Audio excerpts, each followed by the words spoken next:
আসসালামু আলাইকুম। প্রিসেপ্টরের এই ব্যতিক্রম আয়োজনে তোমাদের সবাইকে স্বাগতম। শিক্ষার্থীবৃন্দরা, তোমরা জানো যে বেসিক ইংলিশ গ্রামারের কমপ্লিটিং সেন্টেন্সের উপরে ক্লাস শুরু হয়েছে। অলরেডি বেশ কয়টা কমপ্লিট সেন্টেন্সের ক্লাস পাবলিশ করেছি আমি আমার চ্যানেলে। বেশ কিছু নিয়ম নিয়ে সেখানে আলোচনা করা হয়েছে। আজকে যে বিষয়টি নিয়ে আমি আলোচনা করব সেটি দেখো, কমপ্লিটিং সেন্টেন্সে দ্যাট, হুইচ এবং হুর ব্যবহার। তাহলে চলো আমরা ক্লাসটি শুরু করি। দেখো, দ্যাট, হুইচ এবং হু কিভাবে কমপ্লিট সেন্টেন্সে ব্যবহৃত হয়। যদি আমি বলি যে দ্যাট, হুইচ এবং হু এটা কোন পার্টস অফ স্পিচ, এটা মূলত বা এই তিনটি মূলত হচ্ছে প্রোনাউন। প্রোনাউন, হ্যাঁ, এগুলো অ্যাডজেক্টিভ হিসেবে ব্যবহৃত হয়, আবার এগুলো কনজাংশন হিসেবে ব্যবহৃত হয়। কিন্তু কমপ্লিটিং সেন্টেন্সে দ্যাট ব্যবহৃত হয় অ্যাজ এ কনজাংশন। মনে করো অ্যাজ এ কনজাংশন।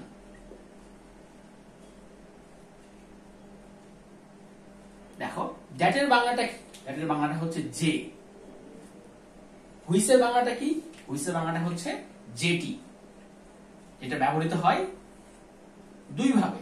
এরা প্রোনাউন অর্থাৎ বলতে পারো রিলেটিভ প্রোনাউন হিসেবে ব্যবহৃত হয়, সাবজেক্ট হিসেবে, সাবজেক্ট নাউন, নাউনের প্রভুত্ব যেটা বসে সেটা প্রোনাউন। এরা সাবজেক্ট বা প্রোনাউন হিসেবে ব্যবহৃত হয়, অথবা ব্যবহৃত হয় কিভাবে? কনজাংশন হিসেবে। আর হু, হুর বাংলা হচ্ছে যে বা যাকে। যে বা যাকে এরা ব্যবহৃত হয় বা হু ব্যবহৃত হয় এই হুইচের মতোই অ্যাজ এ রিলেটিভ প্রোনাউন অথবা কনজাংশন। দেখো, আগে আমি তিনটা বাংলা অনুবাদ চিন্তা করি। দ্যাট মানেও যে, হু মানেও যে, কিন্তু পার্থক্য হচ্ছে এই দ্যাট, যে, এইটা কোন বিষয়কে বুঝাইতে ব্যবহৃত হয়, কোন বিষয়কে নির্দেশ করে, কোন বিষয়কে নির্দেশ করে। হুইচ এটা কোন বস্তুকে নির্দেশ করে, আর হু এটা কোন ব্যক্তিকে নির্দেশ করে।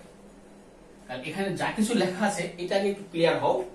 দ্যাট এটা কোন বিষয়কে নির্দেশ করে, হুইচ এটা কোন বস্তুকে নির্দেশ করে, হু এটা কোন ব্যক্তিকে নির্দেশ করে। প্রথম কথা। দ্বিতীয় কথা, দ্যাটের বাংলা অনুবাদ যে, হুইচের বাংলা অনুবাদ যেটি, আর হুর বাংলা অনুবাদ যে বা যাকে।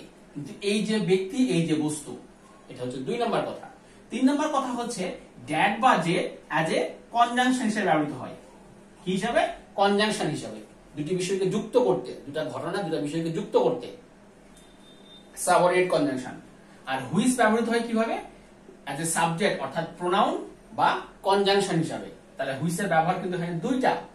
দ্যাট শুধুমাত্র কনজাংশন, কিন্তু হুইচ কিন্তু প্রোনাউন হিসেবে ব্যবহৃত হয়, রিলেটিভ প্রোনাউন, আবার কনজাংশন হিসেবে ব্যবহৃত হয়। অর্থাৎ এটা দুটির কাজ করে। হু এটাও as a relative pronoun, subject হিসেবে ব্যবহৃত হয়, আবার কনজাংশন হিসেবে ব্যবহৃত হয়। এটার ব্যবহারও দুটি। চলো আমরা এই তিনটা বিষয় দিয়ে তিনটা সেন্টেন্স দেখি। যেমন দেখো, প্রথমে যদি দ্যাট বলি,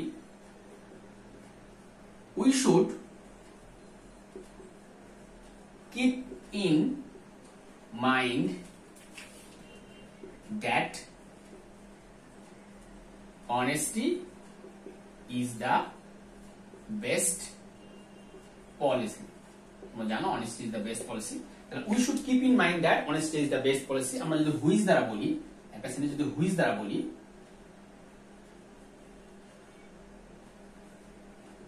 mango is a fruit which is available in summer. দেখো, mango is a fruit which is available in summer. যদি আমরা হুদের একটা সেন্টেন্স বলি, নোবডি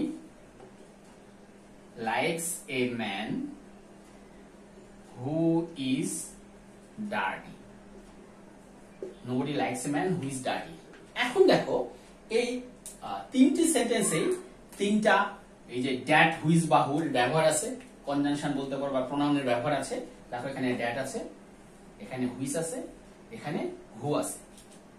এখন এই তিনটা সেন্টেন্সই কিন্তু কমপ্লেক্স সেন্টেন্স। আমি কমপ্লিটিং সেন্টেন্সের প্রথম ক্লাসেই বলেছিলাম, কমপ্লিটিং সেন্টেন্স বলতে মূলত কমপ্লেক্স সেন্টেন্স। হ্যাঁ, যদি সিম্পল করা যায় সেক্ষেত্রে সিম্পল করতে হয়, তবে ম্যাক্সিমাম সেন্টেন্স হয় কমপ্লেক্স। এখন কমপ্লেক্স কি হবে দেখো, we should keep in mind এটা হচ্ছে প্রিন্সিপাল ক্লজ, দ্যাট দ্বারা যুক্ত হয়েছে এটা সাবঅর্ডিনেট ক্লজ। একইভাবে ম্যাঙ্গো ইজ এ ফ্রুট এটা প্রিন্সিপাল ক্লজ, হুইচ দ্বারা শুরু হয়েছে এটা সাবঅর্ডিনেট ক্লজ। একইভাবে নোবডি লাইকস এ ম্যান এটা প্রিন্সিপাল ক্লজ, হু দ্বারা শুরু হয়েছে এটা সাবঅর্ডিনেট ক্লজ। তাহলে এখান থেকে আমরা একটা বিষয় ক্লিয়ার হলাম, সেটা হচ্ছে যে হু, হুইচ বা দ্যাট এরা সাবঅর্ডিনেট ক্লজের শুরুতে ব্যবহৃত হয় অ্যাজ এ সাবঅর্ডিনেট কনজাংশন হিসাবে। এরা সাবঅর্ডিনেট ক্লজের শুরুতে ব্যবহৃত হয় অ্যাজ এ সাবঅর্ডিনেট কনজাংশন হিসাবে। এই কারণে আমি এখানে কি লিখেছি দেখো, দ্যাট এর ব্যবহার কনজাংশন, হুইচ এর ব্যবহার এটাও কনজাংশন, হুর ব্যবহার এটাও কনজাংশন। অর্থাৎ হু, হুইচ, দ্যাট এই তিনটা প্রোনাউনই কনজাংশন হিসেবে ব্যবহৃত হয়। এই তিনটা ওয়ার্ডই কনজাংশন হিসেবে ব্যবহৃত হয়। দেখো কনজাংশন হিসেবে ব্যবহৃত হয়েছে, এখানে দ্যাট সাবঅর্ডিনেট কনজাংশন, এখানে হুইচ সাবঅর্ডিনেট কনজাংশন, হু এখানে সাবঅর্ডিনেট কনজাংশন। কারণ হু দ্বারা এই ক্লজের সঙ্গে এই ক্লজ যুক্ত হয়েছে, হুইচ দ্বারা এই ক্লজের সঙ্গে এই ক্লজ যুক্ত হয়েছে, দ্যাট দ্বারা এই ক্লজের সঙ্গে এই ক্লজ যুক্ত হয়েছে। এখন পার্থক্য যেটা সেটা হচ্ছে এই হুইচ এবং হু এটা কিন্তু আবার রিলেটিভ প্রোনাউন হিসেবে ব্যবহৃত হয়, প্রোনাউন হিসাবে। কারণ কি দেখো, এখানে হুইচ, এই হুইচ কিন্তু এই যে হুইচের পূর্বে যে ফ্রুট আছে, দেখো হুইচের পূর্বে যে একটা নাউন আছে এ ফ্রুট, এই ফ্রুটকে নির্দেশ করতেছে হুইচ। এখানে হু, এই হুর পূর্বে একটা নাউন আছে এ ম্যান, এই হুকে নির্দেশ করতেছে। কারণ দেখো আমি কি লিখেছি যে হুইচ যেটি বস্তুকে নির্দেশ করে, হু যে সেটা ব্যক্তিকে নির্দেশ করে। দেখো এই হু কিন্তু এ ম্যান এই ব্যক্তিটাকে নির্দেশ করতেছে, এখানে কিন্তু হুইচ এ ফ্রুট এই বস্তুটাকে নির্দেশ করতেছে, কিন্তু দ্যাট কিন্তু কাউকে নির্দেশ করে না। এখানে দ্যাট কিন্তু এখানে পুরো সেন্টেন্স বা পুরো ক্লজটাকে নির্দেশ করে, পুরো ক্লজটাকে নির্দেশ করে। এখানে লেখা হয়েছে কোন বিষয়কে নির্দেশ করতে, সরি এখানে বিষয় বানানটা ভুল হয়েছে, কোন বিষয়কে নির্দেশ করতে, কোন বিষয়কে নির্দেশ করে। এই যে পুরো বিষয়টা কি, we should keep in mind এটা একটা পুরো বিষয়, এই পুরো বিষয়টাকে দ্যাট নির্দেশ করে, কোন ব্যক্তি বা বস্তুকে নির্দেশ করে না। যদি ব্যক্তিকে নির্দেশ করতো তাহলে কি রিলেটিভ প্রোনাউন হিসেবে ব্যবহৃত হইতো, যদি কোনো বস্তু নির্দেশ করতো সেটাও রিলেটিভ প্রোনাউন হিসেবে ব্যবহৃত হয়। এই কারণে হুইচ এবং হু প্রোনাউন হিসেবে ব্যবহৃত হয়। এতে ব্যবহার দুইটা, হুইচ এবং হুর ব্যবহার দুইটা, কারণ হুইচ এখানে কনজাংশন, আবার এ ফ্রুটের পরিবর্তে বসছে সেই সেন্সে এখানে প্রোনাউন সাবজেক্ট। এ ম্যান এর পরিবর্তে বসছে হু, এই কারণে এখানে প্রোনাউন বা সাবজেক্ট, আবার হু দ্বারা দুটা ক্লজ যুক্ত হয়েছে এই কারণে কনজাংশন। কিন্তু দ্যাট কিন্তু এখানে কোনো ব্যক্তি বা বস্তুকে নির্দেশ করে নাই, অর্থাৎ দ্যাট কিন্তু এখানে সাবজেক্ট নয়। কারণ পরবর্তী অংশের সাবজেক্ট কিন্তু অনেস্টি, পরবর্তী ক্লজের সাবজেক্ট কিন্তু এখানে অনেস্টি, দ্যাট কিন্তু এখানে সাবজেক্ট নয়। দ্যাট শুধুমাত্র এই অংশের সঙ্গে এই অংশটাকে যুক্ত করে দিয়েছে। তোমরা আশা করি বুঝতে পারছো এইটুক, সেটা হচ্ছে দ্যাট দুটা অংশকে যুক্ত করে, দুটা ক্লজকে যুক্ত করতে ব্যবহৃত হয়। হুইচ এটাও দুটা ক্লজকে যুক্ত করে, কিন্তু হুইচ তার পূর্বে একটা নাউন বসে এবং সেই নাউনকে নির্দেশ করে, সেই সেন্সে হুইচটা হচ্ছে সেই নাউনের পরিবর্তে বসায়, এটা এখানে পরবর্তী ক্লজের সাবজেক্ট বা প্রোনাউন। একইভাবে হু যখন দুটা ক্লজকে যুক্ত করে, হুর পূর্বে একটা নাউন থাকে, সেই নাউনের পরিবর্তে হু বসে এবং হু হচ্ছে পরবর্তী ক্লজের সাবজেক্ট, সেই হিসাবে এটা হচ্ছে প্রোনাউন। বুঝছো এই পর্যন্ত? তাহলে চলো আমরা আরো কিছু সেন্টেন্স দেখি। দেখো এখানে আমি আরো 5টি সেন্টেন্স লিখেছি। প্রথমটা দেখো, ট্রিজ সাপ্লাই অক্সিজেন, গাছ অক্সিজেন সরবরাহ করে, যেটি আমরা কি করি বা যেটি আমাদের অস্তিত্বের জন্য প্রয়োজন। হুইচ দেখো ইজ এসেনশিয়াল ফর আওয়ার, মনে করো লিভিং, আমাদের বেঁচে থাকার জন্য এটা খুবই জরুরি। Which is essential for our living. এখানে একটা বিষয় খেয়াল করো যে ট্রিজ সাপ্লাই অক্সিজেন এটা প্রিন্সিপাল ক্লজ, তাই না? আর which is essential for our living এটা হচ্ছে সাবঅর্ডিনেট ক্লজ। এই হুইচ দ্বারা কিন্তু দুটা ক্লজ যুক্ত হয়েছে। এখন দেখো এই যে সাবঅর্ডিনেট যে ক্লজ, এই ক্লজের সাবজেক্টটাই কিন্তু হচ্ছে হুইচ। তাহলে এখানে হুইচের কাজ দুইটা, হুইচ হচ্ছে এখানে দুটা ক্লজকে যুক্ত করছে, সেই হিসাবে হুইচ এখানে কনজাংশন, সেই হিসাবে বলতে পারো হুইচ এখানে কনজাংশন। আবার হুইচটা কিন্তু অক্সিজেনের পরিবর্তে বসেছে এবং পরবর্তী ক্লজের সাবজেক্টের কাজ করতেছে, এই কারণে হুইচটা এখানে প্রোনাউন, কারণ প্রোনাউন সাবজেক্ট হয়। হুইচের ব্যবহার এখানে দুইটা আমরা এখানে পেয়েছি, হুইচ প্রোনাউন হিসেবে ব্যবহৃত হয়, হুইচ কনজাংশন হিসেবে ব্যবহৃত হয়। দেখো পরেরটা, it is English, it is English, it is English, এই হুইচ কাকে নির্দেশ করতেছে?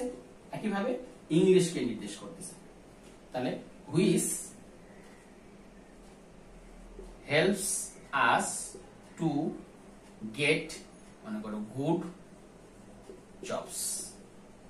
দেখো এখানেও একইভাবে হুইচ দ্বারা যে ক্লজটা শুরু হয়েছে এটা সাবঅর্ডিনেট ক্লজ এবং এই ক্লজের সাবজেক্ট কিন্তু হুইচ, তার মানে হুইচটা এখানে প্রোনাউন। আবার হুইচ দিয়ে দুটা ক্লজ কি হয়েছে, যুক্ত হয়েছে। একইভাবে হুইচ কনজাংশন এবং প্রোনাউন, 1 2 সেম। 3 নাম্বার আসো, there is hardly any person, there is hardly any person who, এই হু কিন্তু এনি পারসন কে নির্দেশ করতেছে। এনি পারসন ব্যক্তি, এই কারণে হু। এখানে অক্সিজেন এবং ইংলিশ বস্তু ছিল, এই কারণে হুইচ হয়েছে। কারণ ইংলিশ গ্রামারে মানুষ ছাড়া যা কিছু আছে সবই বস্তু, সবগুলোর পরিবর্তে ইট, সবগুলোর পরিবর্তে বসতে পারে হুইচ। কিন্তু এনি পারসন তো ব্যক্তি, এই কারণে হু বসছে। There is hardly any person who, মনে করো হু ডাজন্ট লাইক ফ্লাওয়ার্স, এমন কোন ব্যক্তি নাই যে ফুলকে ভালোবাসে না। There is hardly any person who doesn't like flowers. দেখো পরবর্তী ক্লজের সাবজেক্ট হচ্ছে হু, আর হু আবার দুটো অংশকে যুক্ত করছে, সেই হিসাবে হু এখানে কনজাংশন, আবার হু হচ্ছে এখানে সাবজেক্ট বা প্রোনাউন। একইভাবে trees causes rainfall, trees causes rainfall. দেখো 1 এবং 4 নম্বরের কিন্তু গঠন সেম। ট্রিজ কজেস রেইনফল, গাছ বৃষ্টিপাত ঘটায়। হুইচ ইজ, আমি যে আমরা সেন্টেন্সটাই লিখি, which is essential for hour, মনে করো agriculture, which is essential for hour agriculture, যেটা আমাদের কৃষির জন্য জরুরি। তাহলে এখানে হুইচ দুটো বিষয়কে যুক্ত করছে, আবার হুইচটা রেইনফলের পরিবর্তে বসছে, হুইচটা এখানে প্রোনাউন। আসো, smoking is a habit, same জিনিস, স্মোকিং ইজ এ হ্যাবিট, ধূমপান একটা অভ্যাস। সেই অভ্যাসটা ভালো অভ্যাস না খারাপ অভ্যাস? অবশ্যই শরীরের জন্য ক্ষতিকর, খারাপ অভ্যাস। তাহলে smoking is a habit which is harmful for health. তাহলে এখানে আমরা ব্যবহার পেয়েছি হু এবং হুইচের। হু এবং হুইচ কিভাবে কমপ্লিট সেন্টেন্স ব্যবহৃত হয় সেটা দেখলাম।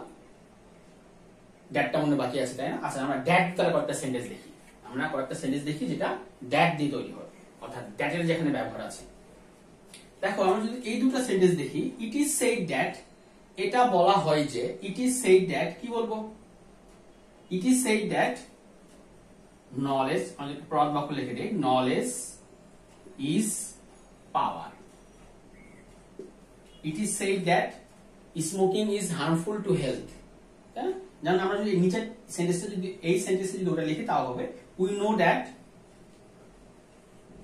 Smoking is harmful to health. এখন দেখো আমি উপরে কি বলেছিলাম যে দ্যাট যে অর্থে ব্যবহৃত হয় কোন বিষয়কে নির্দেশ করে, যেমন ইট ইজ সেড, ইহা বলা হয় যে, দেখো দ্যাট যে অর্থে, knowledge is power, knowledge is power জ্ঞানী শক্তি।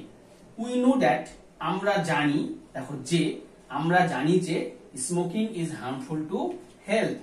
বিষয় খেয়াল করো, এই দ্যাট দুটি ক্লজকে যুক্ত করতে ব্যবহৃত হচ্ছে, ঠিক আছে, কিন্তু দ্যাট কিন্তু কোন বস্তুর পরিবর্তে বসে নাই, কারণ বস্তুর পরিবর্তে বসলে সেখানে হুইচ চলে আসতো, কারণ হুইচ প্রোনাউন এবং কনজাংশন উভয় হিসেবে ব্যবহৃত হয়, কিন্তু দ্যাট কিন্তু শুধুমাত্র কনজাংশন হিসেবে ব্যবহৃত হয়, প্রোনাউন বা সাবজেক্ট হিসেবে নয়। আশা করি আজকে এই দ্যাট, হুইচ এবং হু কিভাবে কমপ্লিট সেন্টেন্সে ব্যবহৃত হয় সেটা তোমরা বুঝতে পেরেছো। আজকে এই পর্যন্তই। পরবর্তী ক্লাসে আবার নতুন কোনো নিয়ম না তোমাদের সঙ্গে দেখা হবে ইনশাআল্লাহ। ততক্ষণ পর্যন্ত সবাইকে ধন্যবাদ। আসসালামু আলাইকুম।